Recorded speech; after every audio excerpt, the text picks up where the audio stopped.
Welcome back to the reality, guys. I'm your host, Billy Blinks, joined always by my co-host, Brett. What's up, everybody?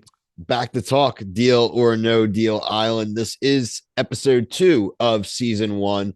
Make sure you like to subscribe here and on TikTok. We cover everything and anything reality TV.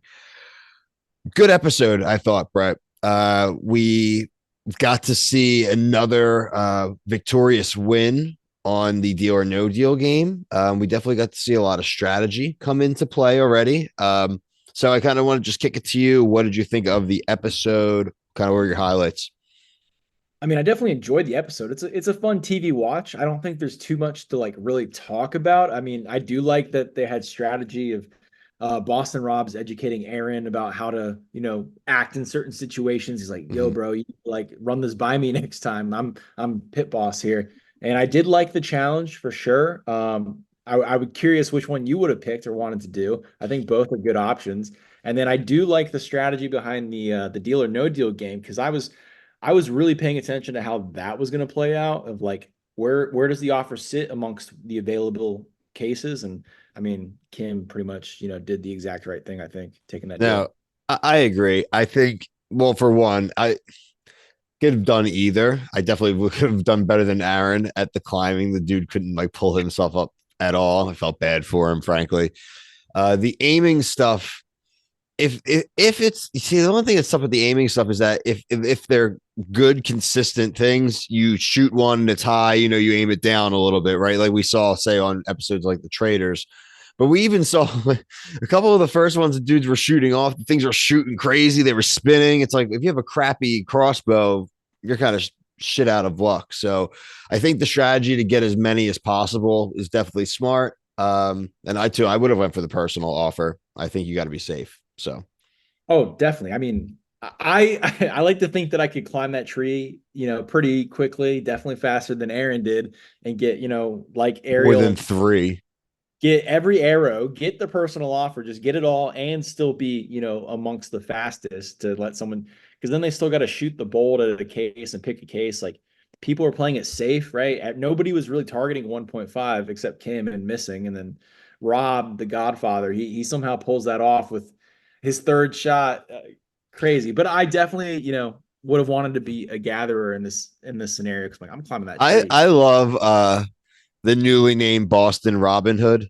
Boston Rob is like a guy right now. You see him out there at the beer belly out in the ocean. He's the dude that you could just see in the summer who's probably just like insanely good at backyard games. The dude's really good at cornhole, probably a great horseshoe player, can probably shoot great darts with like a cigar in his mouth and drinking a beer and still be really, really, really good. Like he's one of those dudes, like a neighborhood ringer.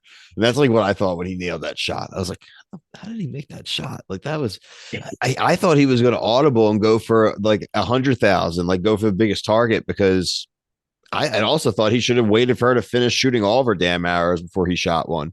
Then he could have just went for the 100K. But I mean, in the end, having the 1.5 was, gave them that immunity, which it turns out he needed. He was right. He did have a line. He says, I go, it's like my head's on the line if I don't get this, period. Kim going and doing the challenge and winning, if she had if he wasn't if he wasn't immune, I'm pretty sure she would have sent him home. Oh, I mean, definitely. That's why they took the shot. I think if Rob was not immune at this point, I think he would somehow convince Aaron that we're going to vote in his girlfriend Ariel. Like that's not her real name, but she is. That's Who, definitely her. Kim? That's definitely her Disney character. No, the other one, the young one with the red hair. Yeah, well, They Kim or Miranda. No, I think you're talking about Kim with the red hair. no, Kim's the old lady. I think Oh, it's. I Alyssa. honestly think Alyssa. Yeah, Alyssa. Alyssa. Sorry. But that was specifically why Rob. I mean, I do think he should have waited for her to finish the arrows like he said he was going to do, but then he just started shooting anyways. But maybe he thought, I mean, if there was a tie for missing every target, what happens then? Yeah, And then also, if Kim's in the final thing, like he knows she's going to say his name. So at that point, like he needs the immunity.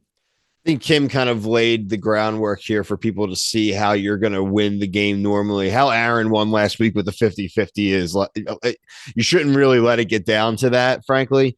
you kind of get it to where you are now. There was a 3 out of 4 shot, or you get to that 5 out of 6 shot that your case is lower, or you know what I mean. Like you just got to take the damn deal and take the shot. You'll live every day. It's like playing blackjack, right? And someone's hitting a crazy 21, right? You're like, you know what? I'll just live with it. But you know what? But like you can't like not set yourself up for good odds. You played a good game. They have like over 800,000 in the prize pool. I still don't. There still haven't been very clear to me about how the final works. They keep calling it the final case.